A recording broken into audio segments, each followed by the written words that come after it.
მოგესალმებით ძვირფასო YouTube-ის მსმენელებო და მაყურებლებო, დაგიბრუნდით ახალი ვიდეოთი. Როგორც იქნა მოვიდა სექტემბერი, მე ვიტყოდი ზაფხულის მორიგი თვე და იმედი მაქვს, რომ ახსე თქვენი მაყურებლების აქტიურობაც იმატებს. დღეს კი რას ვაპირებ? ვაპირებ შემოგთავაზოთ კოლექცია სერიის ომებსა და ადამიანებზე, რომლის გამოცემას დაიწყო 2019 წელს. თავიდან თუ არ ვსდები, ჟურნალთან ერთად გამოდიოდა ხოლმე ორ კვირაში ერთხელ, ბევრი ახალი წიგნი ითარგმნა ჩვენს ენაზე. ხოლო ამჟამად რამდენიმე თვეში ერთხელ გამოდის ხოლმე ერთი ახალი წიგნი. დავიწყოთ პირველი რომანით, რომელიც შევიძინე ამ სერიიდან. ეს გახლავთ ენტონი დოიერის ნათელი, რომელსაც ვერ ვხედავთ, საკმაოდ მოზრდილი რომანი გახლავთ. და მოქმედება ხდება მეორე მსოფლიო ომის პარალელურად. აქ არის ორი სიუჟეტური ხაზი, ერთი ხაზი მოგვითხრობს ფრანგი უსინათლო გოგონასა და მისი მამის შესახებ და მეორე ხაზში ჩვენ ვკითხულობთ პატარა გერმანელი ბიჭუნას ამბებს, რომელსაც ამზადებენ სამხედრო სკოლაში, რა. მომავალ ჯარისკაცად ზრდიან და ყველა ის მეთოდი არის აღწერილი, თუ როგორ ზრდიდნენ, როგორ სასტიკ ადამიანებად ზრდიდნენ ფაშისტები თავის მომავალ სამხედროებს და მოკლედ კარგი და საინტერესო წიგნი გახლავთ, ვისაც გიყვართ მეორე მსოფლიო ომი და მსგავსი თემატიკები. შემდგომი წიგნი გახლავთ კრისტინ ჰანას ბულბული, აქაც მეორე მსოფლიო ომის დროს ხდება მოქმედება და თუ არ ვცდები ეს ადამიანი ბულბულის ფსევდონიმით ვინც არის წარმოდგენილი, კამერა მაქვს შემოტრიალებული და როგორც ხვდები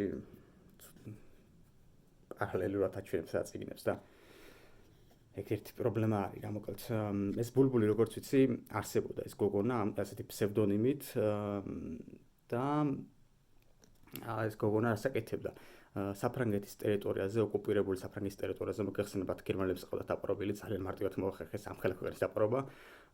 ჩამოვარდნენ ბრიტანელი პილოტები გადაყავდათ ესპანეთის ტერიტორიაზე და მე იქიდან თავის კუნძულზე ბრიტანეთზე ბრუნდებოდნენ და ეს ყველაფერი არის აქ აღწერილი და მოკლედ ძალიან საინტერესო და კარგი წიგნი გახლავთ. შემდეგ გახლავთ შიშის საათი, ეს არის მოთხრობათა კრებული, ქართული მოთხრობები არის აქ და როგორც ჩემ ძველ ვიდეოში ვახსენებ, წიგნების თავისპირველ ეპიზოდში ძალიან ბევრი ნაგავი და უაზრო მოთხრობა არის ამ კრებულში თავმოყრილი და რა ვიცი, რატო უბეჭდავენ ამ ხალხს მართლა ეს ნაწარმოებებს, ან ისინი რატო წერენ ეს ტექსტს, მე მართლა ვერ ხვდები. რავი, რას გამოვარჩევდით? გუზარ შატაიძის მოგზაურობა აფრიკაში, რომელიც სკოლაში ისწავლება და ვისწავლე. და რა ვიცი, ხვები, სხვის სუპი მახსოვს, პატარა ნორმალური მოთხრობა იყო. კიდე რა შეიძლება? ბოსტანი კონფლიქტის ზონაში. თუ არ ვსდები, ესაც ნორმალური წიგნი იყო, რავი, აი სხვა მოთხრობა იყო, რავი, სხვაზე რა ვთქვა, არ ვიცი, ძალიან ცუდი მოთხრობებია მართლა. ძალიან ცუდი. ძირითადად არის აფხაზეთის ომის პერიოდზე არის ეს მოთხრობები დაწერილი. შემდეგ გახლავთ რუტა სეპეტისის რუხ ჩრდილებს შორის.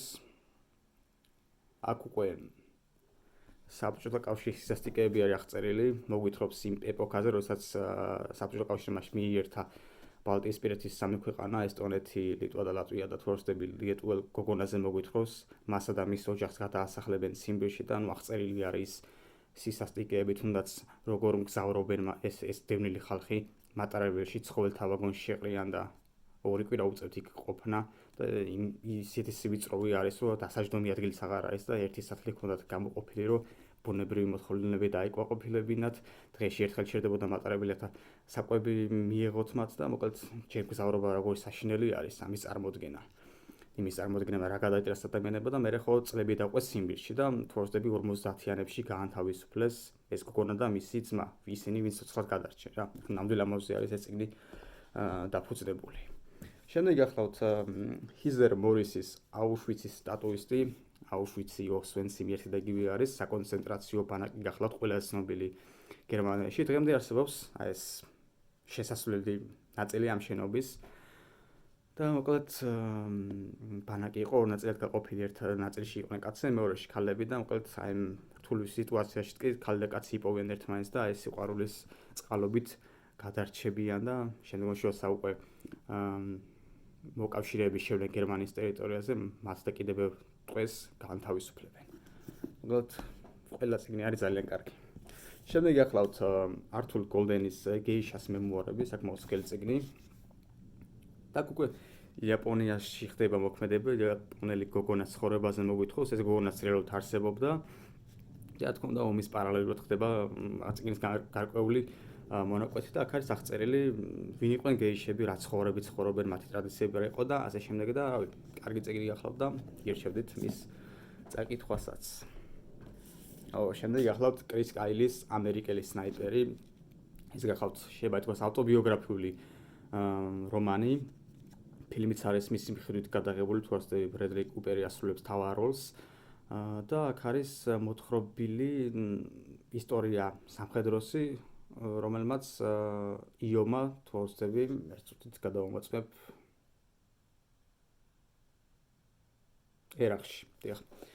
ერაყში იბრძოდა, რა თქმა უნდა, ბევრი ქართველი არსებობს, ვინც სახის რომ რუსეთს რო ლაპარაკობთ ხოლმე რომ დამპყრობლია რაღაცა ამერიკაზე გადავსწროდება, რომ აი გახსოვს ამერიკამ ერაყში და ავღანეთში აქნა, კი ბატონო, ეს ყველაფერი იყო იქიდან გამომდინარე, რომ ნავთობი სჭირდებოდა, ფული სჭირდებოდა, რესურსები და ამ შემდეგ, თუმცა ის რა ტერორისტებს ხოსავდა რაღაცა, რავი, იმ ტერორისტების გამართლება მგონი არ მოსულა, ძალიან კარგი საქმეც იქნა, იმიტომ რომ როდესაც ბაიდენმა გაიყვანა თავისი ჯარები ამ აზიიდან, ჩვენ ნახეთ კადრები, როგორ მორბოდნენ, უბრალოდ ხალხი თვითმფრინავების გარეთ ნახტებოდნენ და რამდენი დაიღუპა ამ ჭატაში ვინ იცის რა. იმიტომ რომ მართლა სასტიკი და ფანატიკოსი ხალხი არიან ეს ტერორისტები და მათთვის არ არსებობს უბრალოდ ადამიანობა და ამ ხალხს ებრძოდნენ ეს ამერიკელი ჯარისკაცები და კარგად აქვს აღწერილი, რომ არანაირ შესაძლებლობას არ გრძნობდა მართლ მიმართ, იმიტომ რომ ესენი იყვნენ ველურები რა. საერთოდ არაფერი კავშირი არ აქვს იმათ 21 საუკუნესთან. ხო და რა ვიცი, კარგი წიგნი არის და ეს კაცი, როდესაც ჯარი დაამთავრა, ჩვეულებრივ სამოქალაქო ცხოვრებას დაუბრუნდა და ინსტრუქტორი გახდა, სროლაში ავარჯიშებდა მსრუველებს და ერთ-ერთი მსრუველი, ერთ-ერთი მისი მოსწავლე, თლათ ფსიქიკურად გაუსწონასწორებელი აღმოჩნდა და შეიწირა მისმა ტყვიამ ეს ადამიანს, რომ გარდაცვლილი არის თორსები 213 ან 214 წელს. სამაგიეროდ დაგვიტოვა ეს ძალიან კარგი წიგნი. შემდეგ გახლავთ კვლავ მოთხრობათა კრებული, ქართული მოთხრობები, მე მომკლეს დე. ერთ-ერთი მოთხრობის სახელია და ძალიან ცუდი მოთხრობა იყო, როგორც მახსოვს. აქაც ბევრი ნაწარმოები არის, რომელს გამოვარჩევდი, ეხლა ვფიქრობ. აქაც ძირითადად აფხაზეთის ომზე არის დაწერილი მოთხრობები, ერთი ორი შეიძლება იყოს 2008 წლის ომზე. მე მომეწონა ვახტანგ კომახიძეს უკანასკნელი ვახშამი პრეზიდენტთან, რომელიც ეხება სვიად გამსახურდიას უკანასკნელ დღეებს, როდესაც იგი მოკლეს ზემო სამეგრელოში, იგი მიდიოდა ისე უკრავ ჩეჩნეთში და შემდეგ გაახსენა თავისი სიტყვა, ეს სიტყვა არსებობს, ვიდეო არსებობს, YouTube-ზეც იქნება, რომ მე საქართველოს მეორეჯერ აღარ დავტოვებო და ეს სიტყვა გაახსენა და უკან აპირებდა დაბრუნებას და ამ დროს მოკლეს. ნუ არსებობს ვერსია, რომ თვითონ ეს იყო თვითმკვლელობა, მაგრამ ზვიადი იყო ეს ადამიანი, ქრისტიანი იყო პირველ რიგში და ამაზე დიდი ცოდვა არ არსებობს, ცოდვა რომელსაც ვერანაირად ვერ გამოისყრიეს, გახლავთ თვითმკვლელობა და იგი თავს არ მოიკლავდა. არსებობს ორი ვერსია, რომ ერთი იმ სახლში, ოჯახში, ვისთანაც ბოლო დღე გაატარა, იქ მოკლეს და მე რა თქმა უნდა იერარქიის დაღდეს რომ თვითონ თავი მოიკლა. წარმოუდგენელი რამ იყო ეს და მეორე ვერსია არის, რომ მანამდე შეიპყრეს, ზვიადი წამებით მოკლეს და მე მისი სხეული გადაიყვანეს ამ სახლში. ფილმიც არსებობს სხვათა შორის და ინტერვიუები აქვს აღებული იმ ოჯახის წევრებისა, რომელთაც სახლში შეაფარა ზვიადმა თავი, ის კადრებიც არსებობს, როგორ იპოვეს და გამოასვენეს იმ სახლიდან და მოკლედ სხვათა შორის ბევრი დღევანდელი ცნობილი ტელესახეჩას იმ დოკუმენტურ ფილმში და რა ვიცი, დღეს ქვეშ ვეგებით ამ ადამიანებს და რეალურად მათ გაანადგურეს ჩვენი სახელმწიფო და ამ დღეში რო ვართ, რა თქმა უნდა, მათი დამსახურებაა ეს. შემდეგ გახლავთ იასამნის გოგონები, მართა ჰოლკელის. დიდი ხანი მე და სხვა შორის წიგნი თაროზე და კაიუქენი. რამდენიმე თვის წინათ წავიკითხე და აქ უკვე სამი სიუჟეტური ხარზე არსებობს. ერთი ეძღვნება ამერიკელ ადამიანს, ეს ადამიანი მართლა არსებობდა, იგი ეხმარებოდა ევროპიდან ჩამოსულ ტოლვილებს, რომლებიც გამოექცნენ ჰიტლერის რეჟიმს და აქ მეორე და მესამე სიუჟეტური ხაზი ეხება გერმანელ გოგონას, ერთი მოხდება ბანაკში, საკონცენტრაციო ბანაკში ტყვიათ და მეორე იქნება მისი ზედამხედველი ქალი. და აქ საერთაშორის ქალი კაცი არ იცოდნენ ფაშისტებმა, ყველანი ერთნაირად დაუნდობლები და სასტიკები იყვნენ და ეს ყველაფერი არის მოკლედ აღწერილი ამ წიგნში, საკონცენტრაციო ბანაკის ამბებს მოგვითხრობს ეს წიგნიც. და პლუს ამერიკელ გოგონას ამბებს, რომელიც ეხმარება ევროპიდან გამოქცეულ ტოლვილებს.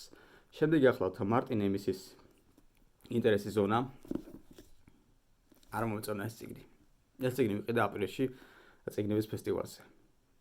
მანამდე პოსტი ვნახე ინტერნეტში, რომ ვიღაცა ძალიან აქებდა, ძალიან მომეწონა და მეთქი რომ დავიღე წიგნი, მაგრამ ვიყიდე, იმიტომ რომ ეს თვითონ ეს სერია ძალიან მომწონს და ეს საერთოდ წიგნებიც მომეწონა და მეთქი ეს კარგი იქნება და იმედები გამიცრუა, აქაც რა ვიცი, საკონცენტრაციო ბანაკში ხდება მოქმედება და ცოტა რაღაც იუმორიც არის, კომედიაც არის და ბევრი უაზრობა და რა ვიცი, არ გირჩევით ამ წიგნის ყიდულს რა. და ბოლო წიგნი დღეისთვის გახლავთ კენ ფოლეტის ნემსის ხუნწი. ესაც ფესტივალზე ვიყიდე და სხვა შორის მომეწონა უკვე გერმანელ ჯაშუშზე მოგვითხრობს, რომელიც ინგლისის ტერიტორიაზე იმყოფება, რაღაც ინფორმაცია მოიპოვა და დაბრუნდეს გერმანიაში და რა თქმა უნდა წინ ბევრი დაბკოლება ელოდება და ყველა ადამიანს იშორებს რა. სიცოცხლიანი ადამიანი გახლავთ, რომ უნდა რომ ეს ინფორმაცია ფიურერამდე მიიტანოს და ყველაფერზე არის წავსვლელი, აქ არის მეორე შეწური ხაზისაც მოგვითხრობს ახალდაქორწინებულ კაცსა და ქალზე და ავარიის შედეგად კაცი დაკარგვას ფეხს და საცხოვრებლად გადავლენ ესენი და მათი პატარა ახალდაბადებული ბიჭი და ინგლისის მახლობლად ერთ-ერთ კუნძულზე.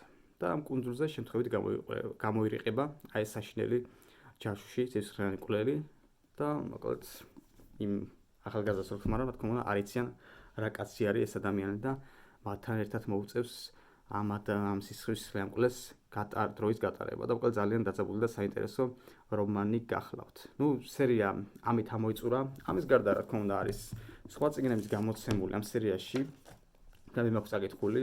მაგალითად მარკუს ზუზაკის წიგნის ქურდს კითხულობ, თუმცა სხვა გამოცემა მაქვს, ნახევრამდე ვარ მისული, აგრეთვე აქედან რა მაქვს წაკითხული. ხაფაგი 22 ჯოზეფ ჰელერის, რომელიც წლების წინ წავიკითხე, ძალიან მიყვარს ნაწარმოები. ამერიკას სამხედროებზე მოგვითხრობენ, რომელთაც პოლიგონი აქვს მოწყობილი იტალიის გამოგონილი კუნძულზე და არის ბევრი რაღაცა, იუმორი, სატირა და ასე შემდეგ და ძალიან კარგი წიგნი არის, ეს მოგწონთ ამერიკული ფილმები მეორე მსოფლიო ომზე.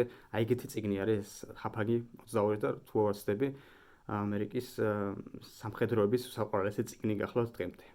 ხო, რა ვიცი დღეისთვის შეიძლება ითქვას საკმარისი არის, მეტი წიგნი ფიზიკურად არ მაქვს. ხო, სათვალესაც შეეხება, სათვალე ყოველთვის ხმარობ. ჭირდება, -4 მაქვს ხედველობა, უბრალოდ ვიდეოების დროს არ ვიყენებდი ხოლმე და ეხლა რა ვიცი პარემ გავიკეთე, რომ ესეთიც მიხილოთ რა.